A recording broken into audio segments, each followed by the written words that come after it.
Hello friends, welcome back to our channel.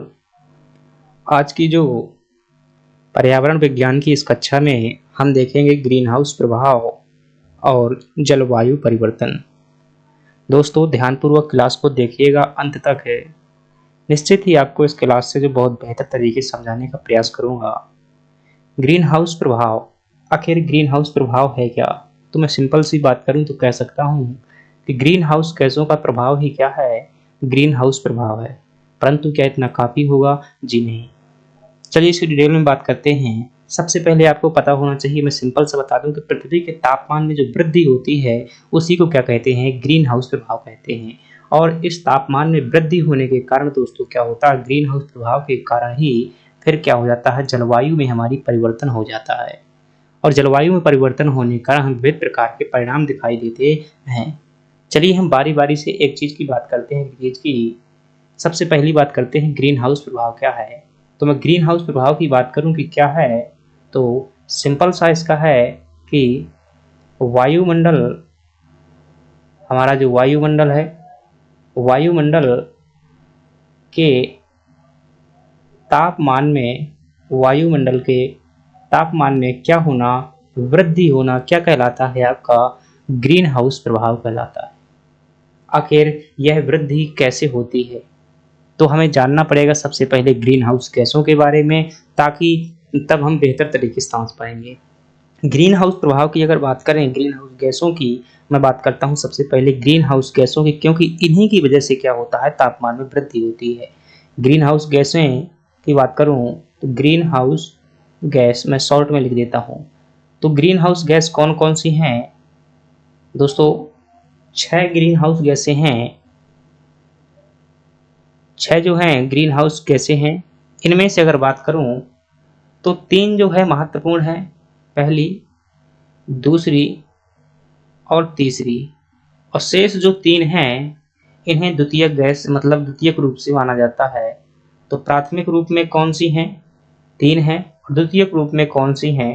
3 हैं। द्वितीयक रूप में बात करूं तो आपकी कौन कौन सी होती हैं? वो है आपके पास है, एक तो हो जाएगी ओजोन गैस जो द्वितीयक रूप से ग्रीन हाउस प्रभाव के लिए उत्तरदायी है।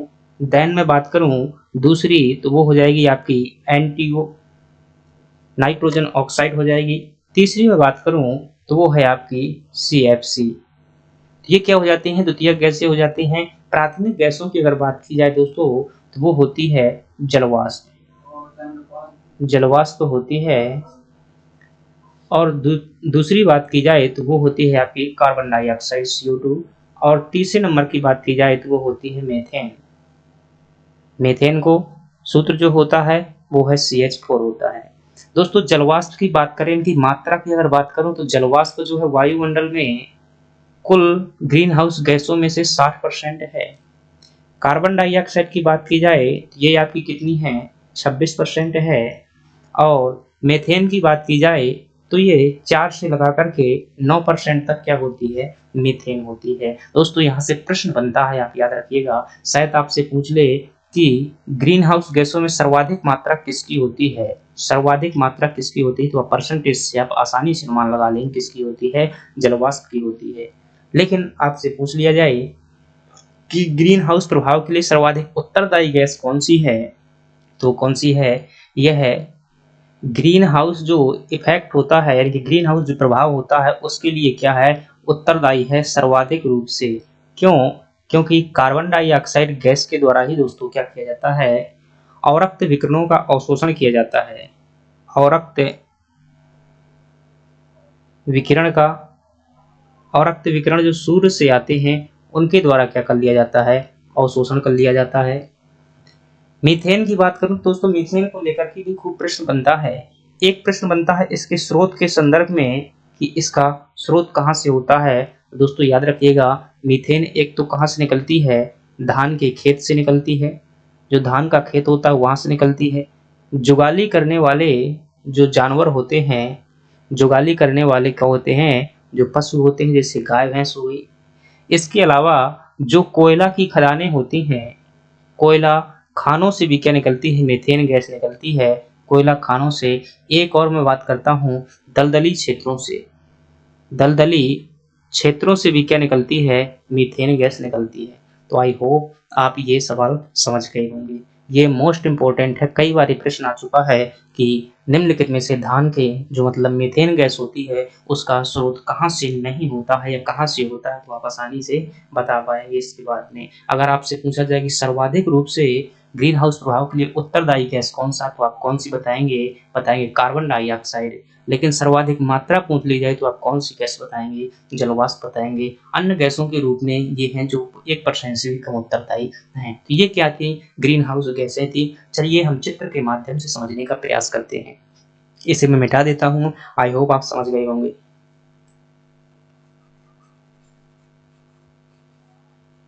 इसे हम क्या कर रहे हैं, जल्दी से मिट जाएगी।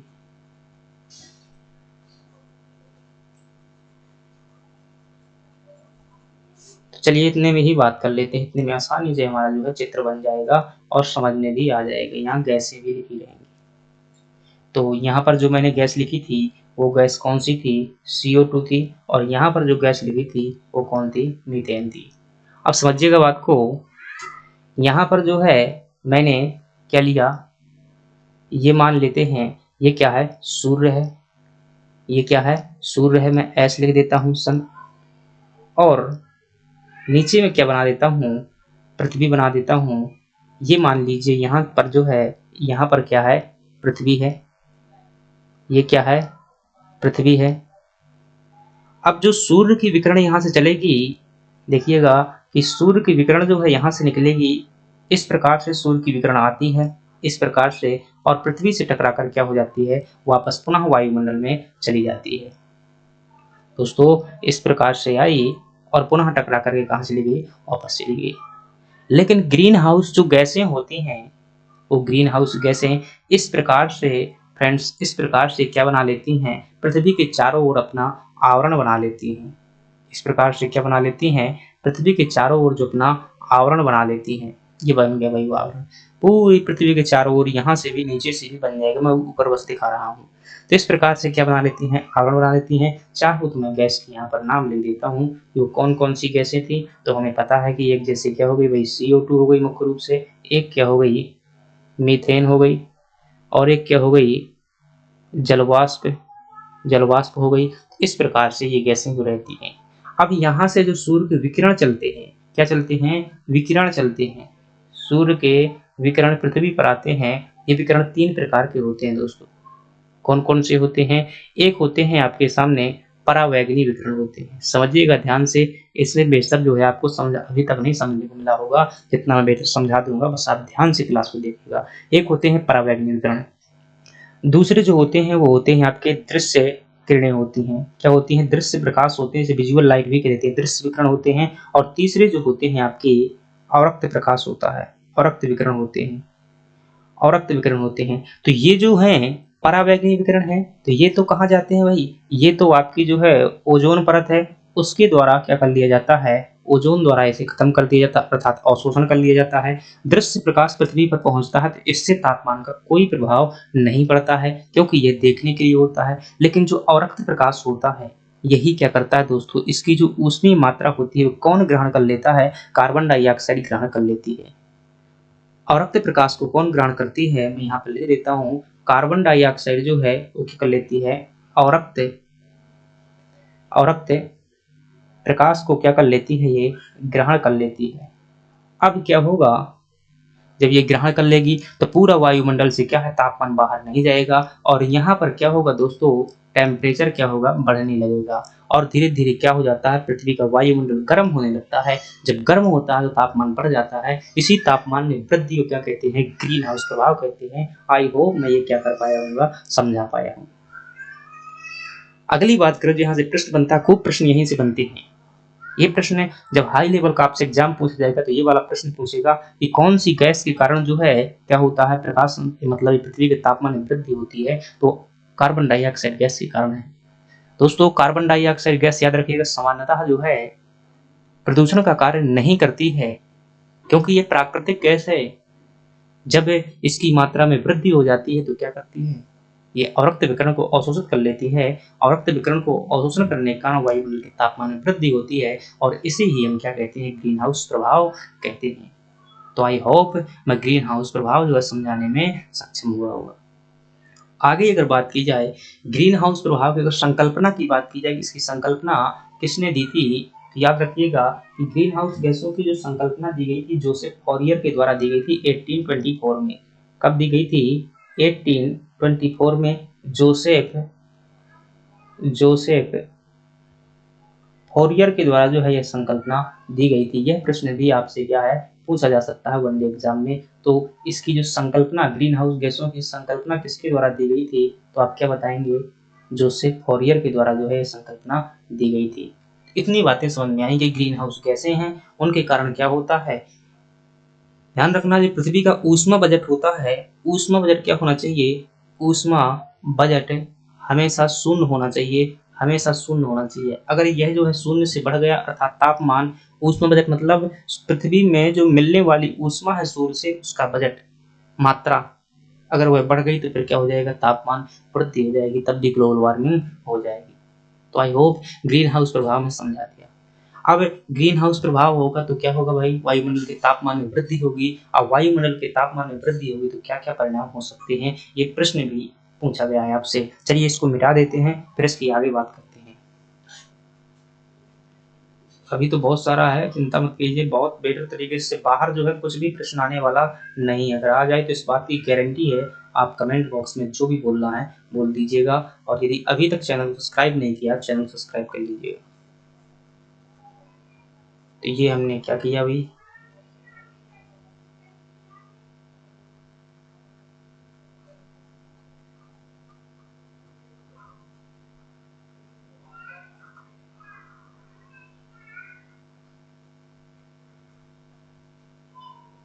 चलिए हमारा मिट चुका है। अब जो हम बात करते हैं कि इसके क्या प्रभाव होंगे, आप समझ लेंगे, बहुत बेटर तरीके से मजा आ जाएगा। अगर मैं बात करूं इसके कि क्या प्रभाव होते हैं, किसकी बात करेंगे, ग्रीन हाउस गैसों का क्या प्रभाव होगा, ग्रीन हाउस गैसों का सॉरी ग्रीन हाउस प्रभाव का। तो ग्रीन हाउस प्रभाव सिंपल सा मतलब क्या होगा? तापमान में क्या होगी? वृद्धि होगी। और जब तापमान में वृद्धि होगी तो क्या होगा? जो जलवायु, हमारी जलवायु क्या हो जाएगी? परिवर्तित हो जाएगी। जलवायु परिवर्तित होने का आशय है कि तापमान में परिवर्तन हो जाना। तो जलवायु में क्या होगा? परिवर्तन होगा। तो जलवायु परिवर्तन के भी कुछ प्रभाव होंगे, इसके भी प्रभाव होंगे। तो इसके हम प्रभाव एक एक करके देखेंगे। यहाँ से भी प्रश्न बनता है, बड़े एग्जाम में प्रश्न पूछा जा चुका है। दोस्तों ध्यान रखिएगा, जब पृथ्वी के मतलब वायुमंडल के तापमान में वृद्धि होगी, क्या होगी? जब वायुमंडल के तापमान में वृद्धि होगी तो क्या होगा? वायुमंडल गर्म हो जाएगा। वायुमंडल क्या हो जाएगा? जो है हमारा वायुमंडल क्या हो जाएगा? गर्म हो जाएगा। एक एक बात समझिएगा, वायुमंडल गर्म हो जाएगा। और वायुमंडल गर्म होने से दोस्तों जो गर्म हवाएं होती हैं वो क्या कर लेती हैं? नमी को ग्रहण कर लेती हैं। तो गर्म हवा क्या करेंगी? नमी ग्रहण कर लेंगी। जब नमी ग्रहण कर लेंगी तो वायुमंडल में क्या होगी? आर्द्रता बढ़ जाएगी। क्या होगी? वायुमंडल में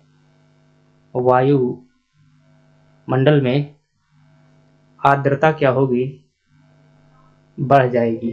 आर्द्रता में क्या होगी? वृद्धि। दोस्तों ये यूपीपीसीएस है 2017-18 का प्रश्न है कि ग्रीन हाउस प्रभाव में वृद्धि होने का क्या प्रभाव हो सकता है। तो कल्पना भी नहीं आप कर सकते कि समानता ऐसा प्रश्न हो सकता है। तो अगर आप समझ रहे हैं अच्छी बात से तो आसानी से मुझे लगता है समझ में आ गया होगा। तापमान बढ़ने से क्या होगी? हवा गर्म होगी वायुमंडल की, और जब वायुमंडल की हवा गर्म होगी तो उसमें नमी ग्रहण करने की क्षमता आएगी और वो क्या हो जाएगा? वायुमंडल में आर्द्रता बढ़ जाएगी। तो एक तो इसका ये प्रभाव होता है। दूसरी बात करें जलवायु परिवर्तन के प्रभावों में, अगर बात करें कि जलवायु परिवर्तन के क्या क्या प्रभाव होंगे तो ध्यान से देखिएगा, बहुत बेटर तरीके से समझा दूंगा। पहले प्रभाव की अगर बात करें कि जलवायु परिवर्तन हो जाएगी तो क्या प्रभाव होगा? पहला प्रभाव दोस्तों पड़ेगा कृषि पर। क्या पड़ेगा? कृषि पर पड़ेगा। विभिन्न प्रकार की कीट व्याधियां आएंगी, विभिन्न प्रकार की फसल में क्या होंगे? रोग होंगे। और जो तटीय कृषि है, क्या है? तटीय कृषि है वो क्या हो जाएगी? नष्ट हो जाएगी। क्यों नष्ट हो जाएगी? अभी समझ में आ जाएगा। तटीय कृषि क्या हो जाएगी? समाप्त हो जाएगी। कृषि में जो फसलों के लिए विभिन्न प्रकार के रोग होंगे। दूसरी बात करें दोस्तों तो जो तटीय किनारे जो निवास होते हैं, तटीय निवास यानी कि तट किनारे जो लोग रहते हैं वो निवास क्या हो जाएंगे? खत्म हो जाएंगे। तीसरी बात करता हूं, बर्फ का पिघलना, जब तापमान में क्या होगी, वायुमंडल की वृद्धि होगी तो बर्फ क्या हो जाएगी, पिघल जाएगी। जब बर्फ क्या होगी, पिघल जाएगी। और जब बर्फ पिघलेगी तो क्या हो जाएगा दोस्तों, समुद्र का जल स्तर बढ़ जाएगा।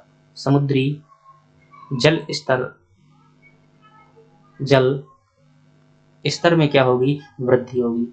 समुद्री जल स्तर में वृद्धि होगी। दोस्तों जलवायु परिवर्तन से जैव विविधता खत्म हो जाएगी। क्या हो जाएगी, जैव विविधता खत्म हो जाएगी। दोस्तों जलवायु परिवर्तन के कारण ही क्या होगा, नवीन प्रकार की बीमारियां होंगी, नवीन बीमारियां होंगी। क्यों, क्योंकि तापमान में वृद्धि होने से क्या होते हैं, नवीन प्रकार के बैक्टीरिया जो हैं जन्म लेते हैं।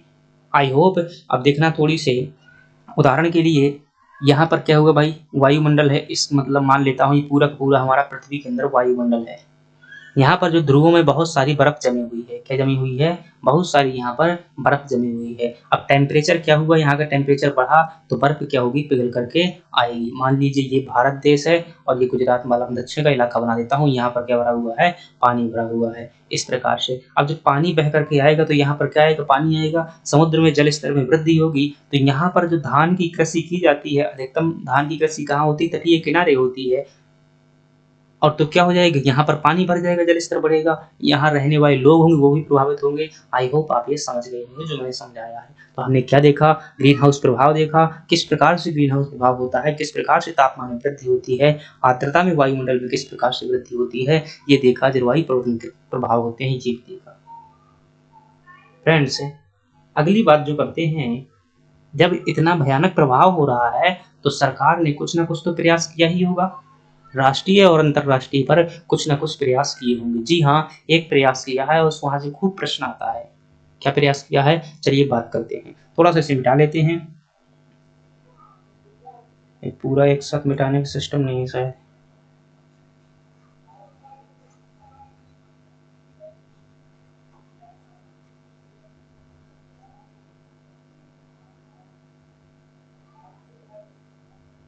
इसके प्रयासों में दोस्तों अगर बात करेंगे तो अंतरराष्ट्रीय स्तर पर एक सम्मेलन हुआ था।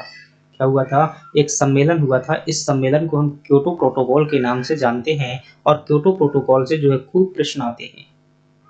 कहाँ पर हुआ था, कब हुआ था, क्या इसमें प्रावधान किया गया था, ये सभी प्रश्न जो है पूछे जाते हैं और हम उन सभी प्रश्नों की बात करते हैं अभी एक सेकंड के अंतर्गत। मैं पूरी की पूरी अपेक्षा करता हूँ कि आइंदा इससे जो है प्रश्न नहीं छूटेंगे, क्योंकि ये टॉपिक जो है जुड़ा हुआ है। फैक्ट पढ़ लेते हैं, उन्हीं समझ में आता है। ग्रीन हाउस प्रभाव के जो दुष्प्रभाव थे, इसका मतलब क्या था, गलत परिणाम था। इन प्रभावों का क्या करने के लिए, नियंत्रण करने के लिए, इन प्रभावों का यानी कि ग्रीन हाउस प्रभावों के नियंत्रण हेतु क्या किया गया, एक सम्मेलन किया गया। अंतरराष्ट्रीय स्तर पर क्या किया गया, एक सम्मेलन किया गया। अब आप एक बात बताइए, अगर ग्रीन हाउस प्रभाव पर नियंत्रण करना है तो हमें क्या जरूरी है, सबसे पहले जरूरी है कि जो ग्रीन हाउस गैसें इस प्रभाव के लिए उत्तरदायी हैं, उन ग्रीन हाउस गैसों की अतिरिक्त मात्रा जो उत्सर्जन हो रही है उस पर नियंत्रण किया जाए। तो इसी चीज पर चर्चा करने के लिए क्या किया गया था, एक सम्मेलन किया गया था, जिसे क्या कहते हैं, जलवायु परिवर्तन का सम्मेलन भी कह देते हैं। उसी को कई नामों से जाना जाता है। उस सम्मेलन का जो नाम है दोस्तों नियंत्रण हेतु, उसे कहते हैं क्योटो प्रोटोकॉल। क्या कहते हैं, क्योटो प्रोटोकॉल कहते हैं। प्रोटोकॉल मतलब क्या होता है, एक प्रकार का कानून होता है, उसी को क्या कह दिया जाता है, प्रोटोकॉल कह दिया जाता है। नियमों का जो समूह होता है उसी को क्या कहते हैं, प्रोटोकॉल कहते हैं। तो क्योटो प्रोटोकॉल सिंपल सा प्रश्न पूछता है दोस्तों, कई बार पूछा गया है कि क्योटो प्रोटोकॉल का संबंध किससे है। ऑप्शन में दे देगा जैव विविधता से, ऑप्शन में दे देगा ओजोन परत से, ऑप्शन में दे देगा जलवायु परिवर्तन से। तो ध्यान रखना, जलवायु परिवर्तन और ग्रीन हाउस गैसों के नियंत्रण से है। तो इसके अगर मैं उद्देश्य की बात करूं कि इसका मेन उद्देश्य क्या था फ्रेंड्स, इसका जो मेन उद्देश्य था वो क्या है, इसका जो मेन उद्देश्य है, तो जो ग्रीन हाउस गैसें हैं, ग्रीन हाउस गैसें हैं, गैसों के उत्सर्जन, ग्रीन हाउस गैसों के उत्सर्जन पर क्या करना, नियंत्रण करना। और कितना नियंत्रण करना, इतना नियंत्रण करना कि जितना 1990 के दशक में क्या होता था, ग्रीन हाउस गैसों का उत्सर्जन होता था, उसको कंट्रोल करते करते क्या करेंगे, हम इतना लेकर के आएंगे 1990 के दशक तक जो है लेकर के आएंगे। दोस्तों ये कब हुआ था? ध्यान रखिएगा, ये जो है 1997 में हुआ था। कब हुआ था? 1997 में हुआ था। कहाँ पर हुआ था? जापान के क्योटो शहर में हुआ था। जापान के क्योटो शहर में हुआ था। दोस्तों यह अगर पूछे आपसे लागू कब हुआ था, तो ध्यान रखना ये लागू हुआ था, ये लागू हुआ था आपका 2005 से लागू हुआ था।